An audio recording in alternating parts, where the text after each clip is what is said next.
Connaissez l'application Zoom? Vous savez, le leader mondial de la visioconférence que tout le monde utilise, que ce soit professionnellement ou même personnellement. Eh ben, un mec vient de se faire voler 100 000 $ en crypto à cause d'un Zoom call. Reste bien accroché, je te raconte tout dans cette vidéo. Salut, moi c'est Jay, nous sommes le mercredi 16 avril 2025 et aujourd'hui, on va analyser le Bitcoin, l'Ethereum et décoder ensemble les actualités crypto. Alors, est-ce que t'es prêt? On va commencer.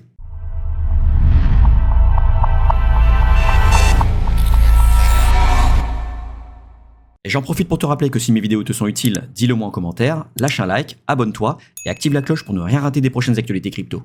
Et on commence tout de suite par une vue d'ensemble du marché qui est plutôt rouge aujourd'hui. Effectivement, la session de New York d'hier était plutôt baissière. Bon, c'est pas non plus dramatique, je vais vous montrer. En fait, depuis lundi, on est en train d'osciller dans un petit range. Alors rien d'alarmant, sur du court terme, on est toujours haussier. Sur du moyen terme, en revanche, on est plutôt baissier. Mais je vous montrerai tout ça tout à l'heure en analyse technique. Au niveau de l'indice de la peur et de la cupidité, on est repassé à 29. Hier, on était à 31. C'est normal, les marchés ont légèrement baissé depuis hier. Mais encore une fois, rien d'alarmant. Alors première news, on a la plateforme OKX, qui est une grosse plateforme d'échange de crypto-monnaies chinoise, qui en plein milieu d'une guerre tarifaire entre les États-Unis et la Chine, décident de s'installer aux États-Unis. Ils vont ouvrir leur département directement là-bas et ils vont même y établir un QG régional à San José en Californie. Bon, je sais pas si ça va apaiser les tensions entre Donald Trump et Xi Jinping, mais bon, c'est toujours bien à prendre. Alors, news suivante, je vous parlais hier donc de Nvidia qui a prévu d'investir 500 milliards de dollars pour construire ses supercomputers et ses puces électroniques directement aux États-Unis. Vous savez, Nvidia, c'est une société américaine, mais qui construisait plutôt en Asie. Là, ils ont décidé de rapatrier toute une chaîne de production aux États-Unis et donc de produire l'équivalent de 500 milliards de super ordinateurs et de puces directement là-bas. C'est un petit peu ce que Trump voulait puisque ça permet de rapatrier des entreprises sur le sol américain et donc de taxer ces entreprises aux États-Unis. Du coup, suite à l'annonce d'Nvidia, Trump promet d'accélérer les autorisations pour que le plan d'Nvidia puisse évidemment se faire rapidement. Alors la news suivante, ça concerne les services AWS. AWS, c'est Amazon Web Services. C'est une infrastructure d'Amazon qui héberge des serveurs, et notamment des serveurs utilisés par des plateformes d'échange comme Binance et KuCoin.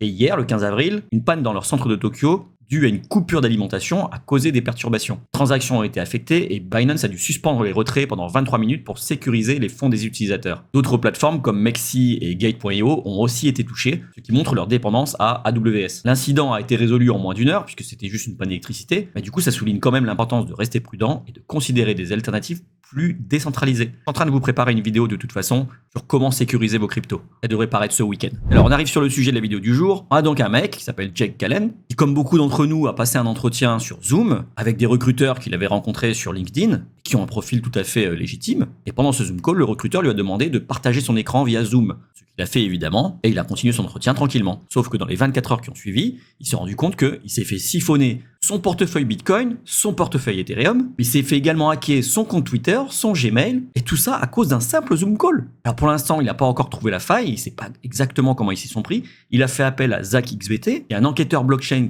très réputé, c'est notamment lui qui a confronté la Corée du Nord et le groupe Lazarus dans le hack de Bybit il y a quelques semaines, et il a carrément partagé ses adresses compromises pour que tout le monde puisse enquêter. Alors le mec évidemment dit qu'il est complètement dévasté puisque les cryptos représentaient les économies de toute une vie. Donc faites très attention avec vos crypto-monnaies. Quand vous faites des partages d'écran ou des partages d'ordinateur, il faut que vous sachiez vraiment qui est votre interlocuteur, que vous le connaissiez. Ne le faites pas comme ça à la va-vite, surtout si vous avez des crypto-monnaies, que ce soit sur des exchanges, que ce soit sur votre ledger, peu importe. Soyez très précautionneux. Si vous utilisez des exchanges, n'hésitez pas à utiliser également le deuxième facteur d'authentification. Vous savez, ces petites applications que vous pouvez avoir sur votre téléphone qui va vous donner un code qui est régénéré toutes les 30 secondes. Ça, par exemple, ça aurait pu éviter ce hack. Si vous avez une clé Ledger ou un MetaMask, ne conservez pas vos 24 mots de sécurité sur votre Google Drive, par exemple, ni dans vos mails, ni dans vos photos. Ces 24 mots, il est conseillé de les conserver sur papier, bien cachés à la maison, et évidemment d'en avoir plusieurs exemplaires. Parce que si votre maison prend feu, vous perdez également vos 24 mots. Bon, morale de l'histoire, soyez prudents. C'est parfois par des actions anodines de tous les jours, comme un Zoom call, qu'on peut se faire complètement détrousser. Soyez prudents.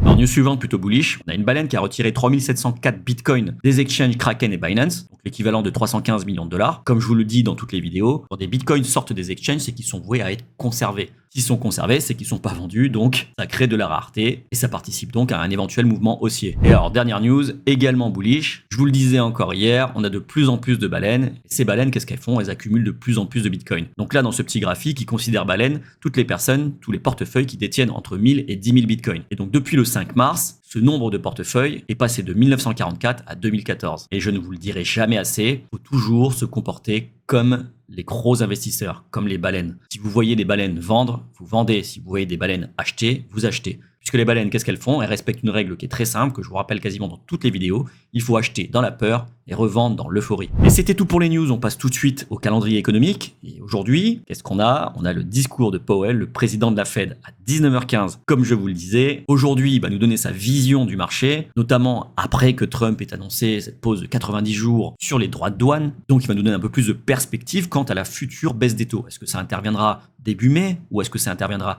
début juin? En tout cas, il devrait avoir plus de latitude maintenant à le faire, puisque ça y est, Trump a dévoilé son jeu, il bluffait, il est ouvert à la négociation. Le seul pays avec qui il est encore en conflit, c'est la Chine. Alors, c'est vrai que c'est un gros partenaire commercial, et que tant qu'il y a des tensions, les marchés restent tendus. Et le fait qu'il se soit mis à la table des négociations avec tous les autres pays, ça a quand même permis de redescendre la pression. Bon, accessoirement, on a aussi les ventes au détail principales, les stocks de pétrole brut. Bon, en réalité, ce que tout le monde attend, c'est le discours de Powell. Et d'ailleurs, ça se voit très bien sur les marchés, puisque depuis le début de la semaine, il se passe quasiment rien. Alors ensuite, concernant les inflows et les outflows sur les ETF Bitcoin et Ethereum, hier, on a 76,4 millions de dollars qui sont rentrés sur les ETF Bitcoin, 14,2 millions de dollars qui sont sortis des ETF Ethereum. Donc au total, depuis le début de la semaine, on a plus 77,9 millions de dollars qui sont entrés sur les ETF Bitcoin, 20,2 millions de dollars qui sont sortis des ETF Ethereum. Alors là, je vous ai mis la liquidation heatmap sur un mois, et comme hier, on constate qu'au-dessus de nous, sur les 88 400 dollars, on a énormément de liquidités à les prendre. Alors voyez, entre hier et aujourd'hui, on est en train d'osciller dans ce petit range là, entre 86 500 et 83 000 dollars, il n'y a pas de mouvement franc, puisque là, le marché est suspendu aux lèvres de Jérôme Powell. Pour une fois que c'est pas Trump, on s'en réjouit. Bon, dans tous les cas, même si hier, on est venu prendre les liquidités aux alentours des 86 400 dollars et que depuis, on est redescendu, on a quand même plus de probabilité d'aller chercher les 88 000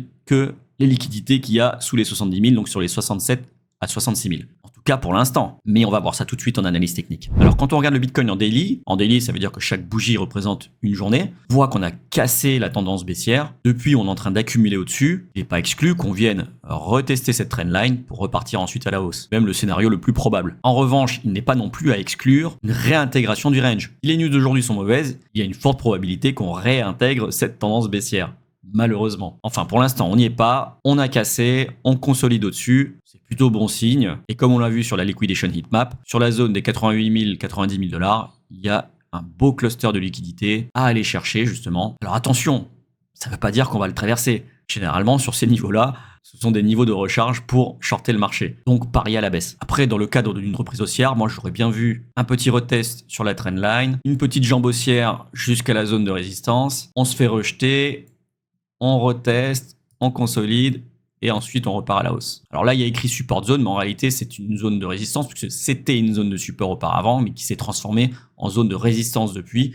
Vous voyez, on a été plusieurs fois rejeté à ce niveau. D'ailleurs, voilà, on va mieux l'identifier. Comme ça, pour les prochaines vidéos, ce sera plus clair. Concernant l'Ethereum, pas grand chose à dire. On est toujours sous cette tendance baissière qu'on n'arrive pas à casser. Là, on est en train de descendre tout gentiment en escalier. Enfin, gentiment, c'est pas très gentil, hein, mais au moins c'est propre. C'est-à-dire qu'on fait vraiment une pattern baissière et régulière. Là, tant qu'on n'a pas cassé cette tendance baissière et qu'on ne vient pas récupérer ce plus haut là au-dessus des 1950 dollars, il n'y a pas de raison de penser qu'on a un retournement de tendance. Sur le ratio Ethereum-Bitcoin, bon, bah, c'est pareil, hein. Là, on est au plus bas. C'est-à-dire qu'un Ethereum vaut 0,018 Bitcoin. C'est un niveau qu'on n'avait pas atteint depuis janvier 2020, quoi. Et concernant la Bitcoin dominance, bah écoutez, elle continue tranquillement de monter. Malheureusement, tant que la confiance ne sera pas revenue sur les marchés, le Bitcoin ne va cesser de grignoter des parts de marché dans l'écosystème crypto. Puisqu'effectivement, le Bitcoin représente la crypto reine et donc la valeur plus sûre parmi les moins sûrs. Les cryptos sont des actifs hautement risqués. Parmi ces actifs, le moins risqué, c'est évidemment le Bitcoin. Du coup, quand il y a de l'incertitude, il a tendance à récupérer la majorité des fonds. Et là, on voit sa dominance qui est quasiment à 64%, quoi. C'est-à-dire que 64% de la capitalisation du marché, c'est du Bitcoin. C'est énorme. Alors concernant le trading, j'ai déjà tracé mon previous day low qu'on est venu chercher pendant la nuit, mon previous day high sur les 86 450 dollars. Et je vais zoomer un petit peu pour vous montrer ma session de New York d'hier. Donc vous voyez, New York est situé dans ce rectangle orange. À l'ouverture, on est venu chercher le previous week high, donc le plus haut de la semaine précédente. Donc on a pris toutes les liquidités qu'il y avait au-dessus, toutes les liquidités qu'il y avait au-dessus de ce top-là. On est venu les chercher pour pouvoir initier un mouvement baissier. Après, moi, je vous avoue, hier, j'avais un biais plutôt haussier. Donc, je cherchais à long le marché. Pas de bol, on n'a fait que descendre. Donc, j'ai regardé un petit peu les zones de support. Il y en avait une ici, parce qu'il y avait des liquidités ici, donc il y avait un potentiel reversal ici. J'ai vu un beau mouvement, une belle impulsion haussière à ce niveau-là. Du coup, je me suis dit, allez, on tente un retracement, une reprise de la tendance haussière. Et donc, qu'est-ce que je fais? Évidemment, comme d'habitude, je prends mon Fibonacci, je vais le tracer du bottom qui est là jusqu'au top qui est ici, vous voyez. je le tire là pour pouvoir étendre la ligne. En plus de ça, je vois que ça correspond à la VWAP. La VWAP de la semaine, elle est plutôt puissante. Et bah, je prends position sur la 618. Hop, je mets mon stop loss sous la mèche précédente. Et là, magnifique, je suis fil directement sans drawdown. Sans drawdown, c'est-à-dire que le prix ne va quasiment pas dans ma zone en perte. Et donc, je vais chercher un risk-reward de... Cette fois-ci, je me suis dit, je vais chercher 2 et je sécuriserai à 2. C'est-à-dire que dès qu'on sera à 2R, je sortirai 50% de ma position. D'habitude, je sécurise à 1,5. Je sais pas pourquoi. J'ai mis 2 hier. Je voulais être un peu cupide. Donc, qu'est-ce que le prix a fait? Le prix a réagi tout de suite sur le niveau. Quoi, Fibonacci, ça marche bien. On est parti à la hausse, mais on n'est pas venu assez haut pour atteindre mon niveau de sécurisation. On est reparti à la baisse et on est venu taper mon stop loss. Le seul trade que j'ai fait hier était perdant, malheureusement. Et alors après, j'étais occupé, donc j'ai pas pu poursuivre ma session, mais vous voyez, le prix, du coup, part à la baisse. On continue la tendance baissière. Du coup, on cherche à prendre un short.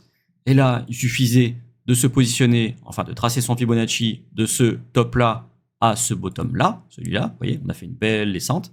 J'ai tiré jusqu'ici pour qu'on puisse étendre le Fibonacci, mais en réalité, le niveau, il est bien là. Hein. Qu'est-ce qu'on voit? On voit que le prix revient pile sur la 618. On pouvait très bien placer une position short donc sur la 618, mettre son stop loss. Alors, on aurait pu le mettre au-dessus du plus haut précédent. Ça aurait fait effectivement quand même un beau trade, puisque, vous voyez, si on laissait courir, hein, on pouvait aller chercher jusqu'à... On pouvait aller chercher jusqu'à 6R. Si on était un peu plus gourmand, on aurait pu, puisque là, il y avait quand même une très grosse variation, on aurait pu mettre son stop loss au-dessus de la 786, et du coup, tout de suite, là, ça faisait 12R. Même si on n'était pas aussi patient, on pouvait aller chercher justement sur cette zone de support que j'avais identifiée le matin, je vous l'avais montré, TP juste au-dessus de cette zone de support, et on serait venu chercher 6,74R. Donc, en risquant 100 $ sur cette zone-là, eh ben, en gagnant ici, on gagne 6,74 fois son risque. Le risque étant de 100 $, on gagne 674 $. Bon, moins les frais, ça fait peut-être 650 $. Comme quoi, Fibonacci, ça marche plutôt bien. Bon, alors pour ceux qui ont toujours du mal avec les termes que j'utilise, parfois un peu trop techniques, on me l'a dit, eh ben, je vous rappelle qu'à la demande générale, j'avais créé un petit lexique de l'apprenti crypto trader et que je vous le mets à disposition gratuitement. Pour le récupérer, c'est très simple, il vous suffit de cliquer sur le lien que j'aurai mis en commentaire épinglé. Ça vous amènera directement sur ce site. Vous rentrez votre email, vous cliquez sur s'inscrire et vous recevrez directement dans votre boîte mail votre petit lexique de l'apprenti crypto trader. Et c'était tout pour aujourd'hui. Si cette vidéo t'a plu, dis-le moi en commentaire, lâche un like, abonne-toi et active la cloche pour ne rien rater des prochaines actualités crypto. Allez, cheers!